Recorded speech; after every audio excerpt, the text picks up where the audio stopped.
Hello guys, അസ്സലാമു അലൈക്കും. ഇന്ന് രാവിലെ തന്നെ നല്ല ബിസിയുള്ളൊരു ദിവസമാണ് കേട്ടോ. ഇന്നൊരു സൽക്കാരമുണ്ട്. അപ്പോൾ ഞങ്ങൾ സൽക്കാരത്തിന് പോകാൻ ഒരുങ്ങുകയാണ്. കുറേ കാലമായിട്ട് സൽക്കാരത്തിനൊന്നും പങ്കെടുക്കലില്ല. അപ്പോൾ ഇന്ന് ഏതായാലും സൽക്കാരത്തിന് പോകാമെന്ന് വിചാരിച്ച് അങ്ങനെ ഞാനും മുഫീനും കൂടിയും പോവുകയാണ്. ബസ്സിനാണ് ഞങ്ങൾ പോണത് കേട്ടോ. ഞങ്ങളെ വീട്ടിൽ നിന്ന് കുറച്ച് പോകാനുണ്ട് അങ്ങാടിയിലെത്തണമെങ്കിൽ. അങ്ങനെ രാമനാട്ടുകര ഇറങ്ങി ഞങ്ങൾ ഓട്ടോ വിളിച്ച് ഇതാ അനിയത്തിൻ്റെ വീട്ടിലെത്തി. അനിയത്തിൻ്റെ വീട്ടിലാണ് സൽക്കാരം. എത്തിയ ഉടനെ തന്നെ ഞങ്ങൾ അടുക്കളയൊക്കെ ഓടി. കാരണം നല്ല വിശപ്പുണ്ടായിനി രണ്ടാക്കും. ഒരു 2 ഗ്ലാസ് പായസമൊക്കെ അങ്ങോട്ട് കുടിച്ച്. അങ്ങനെ അവിടെ എത്തിയ സമയത്ത് 1 മണിയായിണ്. അന്നേരം എല്ലാവരും പള്ളിക്ക് പോയതാണ് ആണുങ്ങളൊക്കെ. പെണ്ണുങ്ങൾ മാത്രമേ ഉള്ളൂ. ബാക്കി എല്ലാവരും പോയിണ്. അങ്ങനെ പുറത്ത് പോയി നോക്കി ബിരിയാണി ദമ്മിട്ടതൊക്കെ ഒന്ന് കാണാനും വേണ്ടിയിട്ട്. അപ്പോൾ ദമ്മൊക്കെ നല്ല ഉഷാറാക്കി ഇട്ടാണ്. പിന്നെ അവിടെ എല്ലാവരും ഫ്രൂട്ട്സൊക്കെ നന്നാക്കണ പണിയിലാണ്. അപ്പോൾ പെണ്ണുങ്ങൾക്ക് ഇതൊരു ഇഷ്ടമാണല്ലോ. കാരണം ഫ്രൂട്ട്സ് നന്നാക്കാൻ നിന്നാൽ ഇടയ്ക്കൊന്നും ഇങ്ങനെ വായൊക്കെ ഇടാനും കിട്ടും. ഇടയ്ക്ക് വിശപ്പൊക്കെ ഒന്ന് മാറ്റും ചെയ്യാം.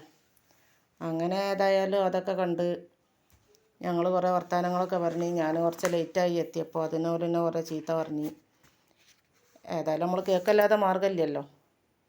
അങ്ങനെയൊക്കെ ഇതാ റാഷിയും എല്ലാവരും ബിസിയാണ്. അപ്പോൾ തന്നെ എല്ലാവരും പള്ളിയിൽ നിന്ന് ഇറങ്ങിയൊക്കെ വന്ന്.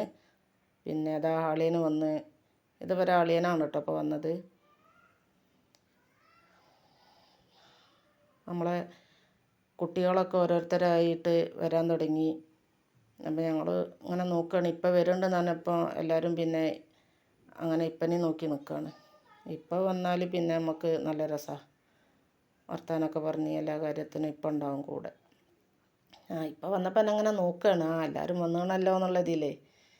അപ്പോൾ ഇപ്പോൾ പോകുമ്പോൾ ഞങ്ങളെല്ലാവരും ഒന്നും എത്തിയിട്ടില്ല. അപ്പോൾ ഓരോ കാര്യങ്ങൾ അന്വേഷിക്കുകയാണ്. ഇത് നമ്മളെ സിനുവാണ് കേട്ടോ.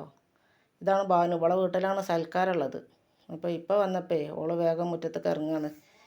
ഇപ്പം എൻ്റെ കൈ പിടിച്ച് കയറ്റാനൊക്കെ നോക്കുകയാണ് അവൾ.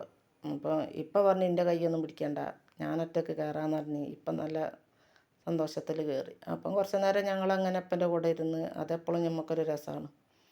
ഓരോരുത്തരായി ഇതാ വന്ന്. ഷാനി വന്ന്. പിന്നെ ഋഷു കുറച്ച് നേരം ഇവിടെ എത്തിയിട്ടോ. അവൻ രാവിലെ തന്നെ വീട്ടിൽ നിന്ന് പോന്നതാ സൽക്കാരത്തിനെന്നും പറഞ്ഞിട്ട്.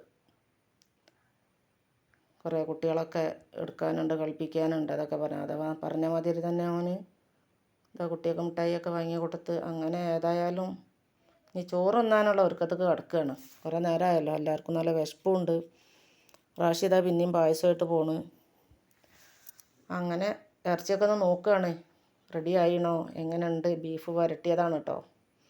ബീഫ് വരട്ടിയത് കണ്ടപ്പോൾ എല്ലാവർക്കും ഒരു സംശയം, ഇതെന്താ ഇത്തിരി വേവ് കുറവുണ്ടോ എന്ന്. അപ്പോൾ ഓരോരുത്തരായിട്ട് അതിങ്ങനെ ടേസ്റ്റ് നോക്കണുണ്ട്. വേവ് കുറവുണ്ടെന്നും ഉപ്പില്ല എന്നൊക്കെ പറഞ്ഞിട്ട്. അങ്ങനെ അത് പിന്നെ ഒന്നും കൂടി ഒന്ന് അടുപ്പത്തിടാനുള്ള പ്ലാനൊക്കെ ഉണ്ടേനി. അതിൻ്റെ ഇടയിൽ അളിയൻ വന്നിട്ട് ബിരിയാണി ദമ്മൊക്കെ പൊട്ടിച്ച് നോക്കുമ്പോൾ നല്ല ബിരിയാണീൻ്റെ മണം അങ്ങോട്ട് എത്തി. അപ്പോൾ എല്ലാവരും അവിടെ എത്തി. ബിരിയാണി എങ്ങനെയുണ്ട്, ഉഷാറായിണൊക്കെ നോക്കാൻ വേണ്ടിയിട്ട്. അളിയൻ്റെ ബിരിയാണി എന്ന് പറഞ്ഞാൽ സൂപ്പറാണ്. അതിന് പിന്നെ ആർക്കും ഒരു നെഗറ്റീവ് കമൻ്റ് ആയിട്ടൊന്നും പറയണ്ടാവില്ല. അളിയൻ അതിൻ്റെ ഉസ്താദാ. ഇതുവരെ 2ാമത്തെ അളിയനാണ് കേട്ടോ. അതായത് ഇവരെ 2ാമത്തെ നാത്തൂൻ്റെ ഹസ്ബൻഡാണ്. ആൾ നല്ലൊരു കുക്കാണ്. ഒരു മാങ്കാവാണ് ഇവരെ വീട്. അങ്ങനെ കുറേ തമാശകളൊക്കെ പറഞ്ഞിട്ട് ഞങ്ങളിങ്ങനെ എല്ലാവരും ഫ്രൂട്ട്സും പിന്നെ ബീഫും ചിക്കനൊക്കെ സെറ്റാക്കണ പരിപാടി തുടങ്ങി. അപ്പോൾ തന്നെ ഇതാ ഇളച്ചന് ബിരിയാണിയൊക്കെ ഒന്ന് റെഡിയാക്കി. അപ്പോൾ എല്ലാവരും തിരക്കൂട്ടല്ലോ തുടങ്ങി കേട്ടോ. ഇനിയിപ്പോൾ ഏതായാലും നമ്മൾ വേഗം വിളമ്പില്ലേ കഴിക്കല്ലേ എന്ന് ചോദിച്ചിട്ട്. ബിരിയാണി ദമ്മ് പൊട്ടിച്ചാൽ പിന്നെ അങ്ങനെ ആണല്ലോ, നമുക്ക് വിശപ്പ് കൂടുമല്ലോ. അങ്ങനെ ഏതായാലും പിന്നെ അവിടെ തുടങ്ങി പരിപാടി. ഓരോരുത്തരായിട്ട് ഇങ്ങനെ സപ്ലൈക്ക് നിന്ന്. ഇവരടുത്ത വീട്ടിൽ നിന്നാണ് കേട്ടോ നമ്മൾ ഭക്ഷണം കഴിക്കുന്നത്. കാരണം ഇവരെ വീട്ടിൽ അത്ര മുറ്റത്ത് സൗകര്യക്കുറവായിട്ടാണ്. പിന്നെ മഴയല്ലേ.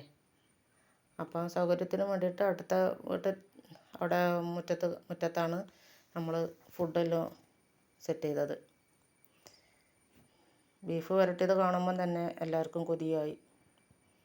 ബീഫ് വേവ് കുറച്ച് കുറവാണെങ്കിലും സൂപ്പർ ടേസ്റ്റ് തന്നെ കേട്ടോ. ഈ ബീഫ് ഉണ്ടാക്കിയത് നമ്മളെ ഇത്താത്തയാണ്.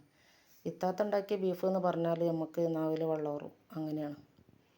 ഓള് ബീഫ് വരട്ടണതിൻ്റെ ഒരു മെയിൻ കുക്കാണ്. എല്ലാത്തിനും നമ്മൾ ഓളെയാണ് വിളിക്കുക. എല്ലാ പരിപാടിക്കും ബീഫ് വരട്ടണമെങ്കിൽ ഇത്താത്ത, അതാണ്. അങ്ങനെ റാഷിദ് അവളെ വീട്ടിൽ നിന്ന് വന്ന ആളുകൾക്കൊക്കെ പായസവും ഒക്കെ കൊണ്ട് കൊടുത്ത് ആ സൽക്കാരത്തിലാണ്. റാഷിൻ്റെ ഇമ്മയും മൂത്തച്ചി ഒക്കെ വന്നാണ്. അപ്പോൾ അവരൊക്കെ സൽക്കരിച്ച് അതൊക്കെ കഴിഞ്ഞാണ്ട് ഇതൊക്കെ ഓരോരുത്തരായിട്ട് ഫുഡ് കഴിക്കാൻ പോകണം. അതിൻ്റെ ഇടയ്ക്ക് ഇങ്ങനെ ഫ്രൂട്ട്സൊക്കെ ഓരോരുത്തർ ഇങ്ങനെ എടുത്ത് ഇങ്ങനെ വായൊക്കെ ഇടുന്നുണ്ട് കേട്ടോ. അങ്ങനെയാണല്ലോ നമ്മളെ പെണ്ണുങ്ങളെ ഒരു സ്വഭാവമല്ലേ ഇതൊക്കെ. അടുക്കളയിൽ ഇങ്ങനെ നിൽക്കുമ്പോൾ എന്തെങ്കിലുമൊക്കെ എടുത്ത് വായയിലിടുക എന്നുള്ളത്. അതിൻ്റെ ഇടയ്ക്ക് ഇതാ റാശിയും കൂട്ടരൊക്കെ ഫുഡ് കഴിക്കാൻ പോവുകയാണ്. ഓരോരുത്തരായിട്ട് വിളിച്ച് കൊണ്ടുപോയി ഇരുത്തി ഭാനുദാ എല്ലാവർക്കും ഫുഡൊക്കെ വിളമ്പി കൊടുക്കുകയാണ്. സൽക്കാരത്തിന് വിളിച്ചാൽ പിന്നെ നമ്മൾ അവരെ മൈൻഡ് ചെയ്യാതാക്കാൻ പറ്റില്ലല്ലോ. അതുകൊണ്ട് അങ്ങനെ നോക്കുകയാണ്. വലിയ തിരക്കൊന്നുള്ളൊരു സൽക്കാരമല്ല, ഞങ്ങൾ മാത്രമേ ഉള്ളൂ. അങ്ങനെ ഇതാ ജൂബിയും അജുവും വന്ന് ഇവർ ഹോസ്പിറ്റലിൽ പോയതേനി. ഹോസ്പിറ്റലിൽ നിന്ന് നേരെ ഇങ്ങോട്ട് വന്നതാണ്. ജസ്റ്റ് ഒന്ന് കയറി ഇറങ്ങി പോകാമെന്നും പറഞ്ഞിട്ട് വന്നതാണ്. അങ്ങനെ ഓര് വന്നപ്പോൾ കുറച്ച് ലേറ്റായിന്. അപ്പോഴേക്കന്നെ ഒരുവിധ ആളുകളൊക്കെ ഫുഡ് കഴിച്ചാണ് കേട്ടോ. ലാസ്റ്റ് ഓർക്കും നമ്മൾ ഫുഡ് കൊടുത്ത് പിന്നെ ഞങ്ങളൊക്കെ എല്ലാവരതും കഴിഞ്ഞതിന് ശേഷം ലാസ്റ്റാണ് ഇരുന്നത്. നമുക്ക് കുറേ സൊറൊക്കെ പറയാനുണ്ടാവും, തമാശ പറയാനുണ്ടാവും. അങ്ങനെയല്ലേ നമ്മൾ ഫുഡ് കഴിക്കുക. അതൊക്കെ കഴിച്ച് വന്ന് ലാസ്റ്റ് ഞങ്ങൾ എല്ലാം കഴിഞ്ഞ് പോവുകയാണ് കേട്ടോ വീട്ടിലേക്ക്. അങ്ങനെ ഇന്നത്തെ വീഡിയോ ഇത്രയേ ഉള്ളൂ. അടുത്ത വീഡിയോ